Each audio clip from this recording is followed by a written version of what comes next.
safe haven play of gold. I mean, why didn't it rally more? Why isn't it doing what it should be doing during this war? But I don't know if the question is, gold is still a safe haven, obviously, in my opinion. It's more of a question of, well, if there's a global liquidity squeeze, is that what's really going on? Correct. I mean, when you have a liquidity crisis and you need money, you sell what you can, not what you should. Right. So in terms of when the sell-off was going on a couple of weeks ago now, I didn't have any information. I had a sense, given the magnitude of the sell-off, that it had to be more than just paper market selling or financial market selling.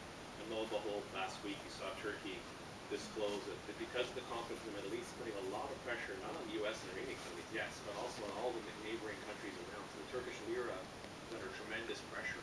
So a lot of these BRIC nations that were buying gold, and they're still buying gold going forward, had no choice but to sell gold to defend their currency, because their currency was getting completely thrown out with the bathwater. So Turkey was selling. There was some rumors that Russia had been selling. Obviously, the war is expensive, so you sell what's liquid, what's available to you.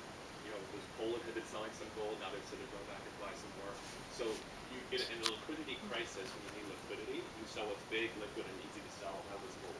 Does not mean that the trend of central bank buying is over. Does not mean countries all of a sudden say, hey, the U.S. dollar is the place I want to be. You need cash, you sell what you can. That was a liquidity-based drawdown. It was not a macro fundamental-based drawdown. The macro fundamental-based drawdown was a real change in paradigm or a change in outlook. That's what scares me more as a long-term investor. War is expensive to anyone.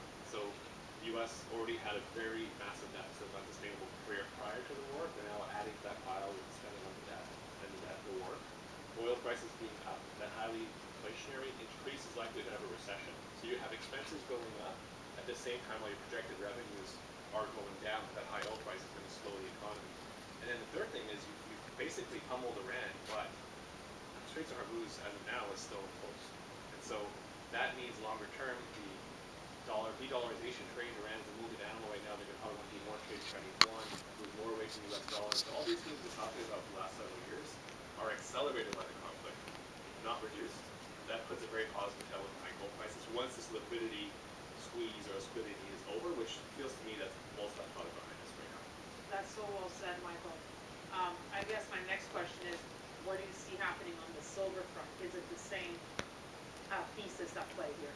Yeah, I've always said in our previous news that silver is a high octane trade on gold. So if gold's up in a bull market, gold's up 10%, silver's up 30, 40%. We saw that everywhere, right? Gold was up 5,500, silver just blew shot to 120. So I always use silver as a barometer of the temperature check of retail and more smaller money in precious metals. And so silver was leading the charge as with the euphoria and the strong sentiment was there.